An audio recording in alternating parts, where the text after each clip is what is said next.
কম বয়সে 30-এর পরেই হচ্ছে কেন? দেখুন, আগের দিনের আমরা যখন পটি করতে যেতাম তখন আমরা খেতে যেতাম, হ্যাঁ, যেখানে চাষ হয় আমরা ক্ষেতের মধ্যে গিয়ে পটি করতে যেতাম।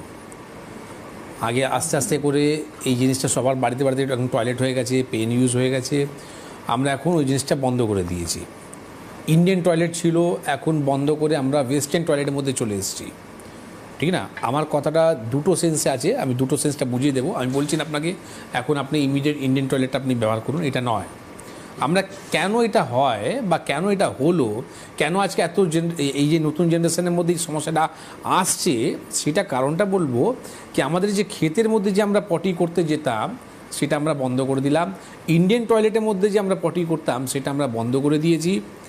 আজকে আমাদের বাড়িতে ওয়েস্টার্ন টয়লেট ইউজ করছি, আমরা ছোট বাচ্চাকে অভ্যাস করাচ্ছি আমরা ওয়েস্টার্ন টয়লেট করতে, যার ফলে আমাদের ক্ষতি কোথায় হচ্ছে। আজকে সবার লাইফস্টাইলের মধ্যে সবাই বিজি, এই বিজি শিডিউলের মধ্যে কি হয়েছে, আমরা এখন ব্যায়াম করতে ভুলে গেছি। তো ইন্ডিয়ান টয়লেট যে আমরা ইউজ করতাম সেটা একটা ব্যায়াম ছিল, যোগার মধ্যে একটা থেরাপি কাজটা করে। এই যে আমরা উকুড়ু হয়ে যখন বসি, সেটা আমাদের কি হয়, আমাদের যে এই যে নিটা যখন আমাদের চেস্টের কাছে লাগে, তাহলে পটিটা একবারে ক্লিয়ার হয়ে যায়। আজকে মানুষের মধ্যে দেখুন, ম্যাক্সিমাম ঘরের মধ্যে যাদের পেট পরিষ্কার হয় না বা পটি করতে যায় কিন্তু যতটা হওয়ার কথা ততটা হয় না। তো এটাও একটা কারণ আছে কি আমাদের আর্থ্রাইটিসের মতন সমস্যাগুলোকে তৈরি করা, ঠিক না? তো আজকে আপনি যদি বলেন কি কেন হচ্ছে, তো আমি এটা বলছি না কি আপনি ক্ষেতের মধ্যে গিয়ে পটিটা করুন, আমি এটা বলছি না কি আপনি বাড়িতে যে ওয়েস্টার্ন টয়লেটটা রয়েছে ওটা ভেঙে আপনি ইন্ডিয়ান টয়লেটটা করে নিন। এখন যে পরিস্থিতিটা রয়েছে, মানে যাদের সমস্যা রয়েছে তাদেরকে ওয়েস্টার্ন টয়লেট ইউজ করতেই হবে। কারণটা হচ্ছে কি, এখন আপনার শরীরে যে ভার, এটা আপনার হাঁটু করে পড়ছে, তো এই ভারটা যাতে না পড়ে তার জন্য বলা কি ওয়েস্টার্ন টয়লেট ইউজ করতে, কিন্তু ছোট বাচ্চাকে অভ্যাস আপনি এটা কেন করতে দিলেন? তো এইটা একটা বড় রিজন যেটা আমরা অস্টিওআর্থ্রাইটিস মতন সমস্যা নিয়ে ভুগছি। কিন্তু আজকে মানুষরা ভাবে কি অস্টিওআর্থ্রাইটিস নাকি শুধু হাঁটুতেই হয়, হাঁটু না, যে কোনো বিগ জয়েন্টের মধ্যেই আমাদের কিন্তু অস্টিওআর্থ্রাইটিস হয়। এই অস্টিওআর্থ্রাইটিসকে যদি আপনি ঠিকভাবে যদি চিকিৎসা না করেন তাহলে কিন্তু অস্টিওফাইটস হবে, মানে হাড় ভাঙতে চালু হয়ে যাবে, যেটা আপনি বলছেন হাড় ক্ষয়ে যায়, তারপরে কি হাড় ভাঙতে চালু হয়ে যায়, আর এরপরে কিন্তু অস্টিওপোরোসিস হয়ে যায়, ঠিক না? যেখানে দেখা যায় কি আপনার মানে কথাতেই আপনার কিন্তু হাড় ভাঙতে চালু হয়ে যায়। তো এই ডিজিজকে পুষে রাখবেন না। তো প্রথম আজকে আমরা জানলাম কি আমাদের এইটা কেন হয়।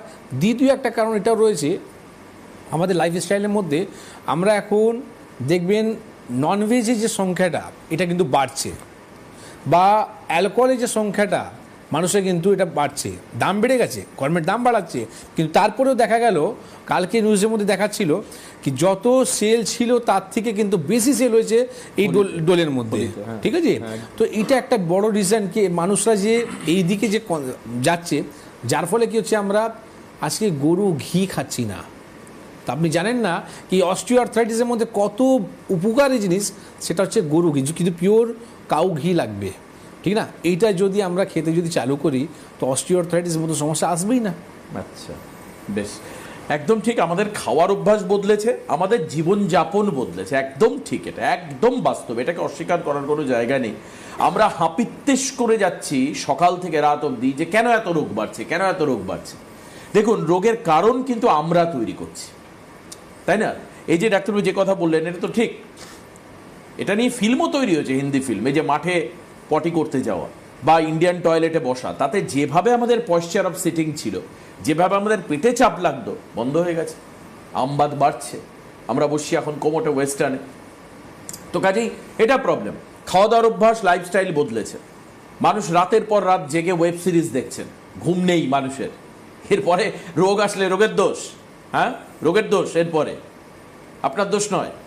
কিন্তু তবু সেখানে ন্যাচারাল ট্রিটমেন্ট প্রসিডিওর আপনাদের সামনে প্রোভাইড করছে এনবিপি Unani and Ayurveda research centre. আজকের দিনে দাঁড়িয়ে ন্যাচারাল ট্রিটমেন্ট, কাকে ন্যাচারাল ট্রিটমেন্ট বলে শুনবো আমরা, কিন্তু তার আগে কয়েকজন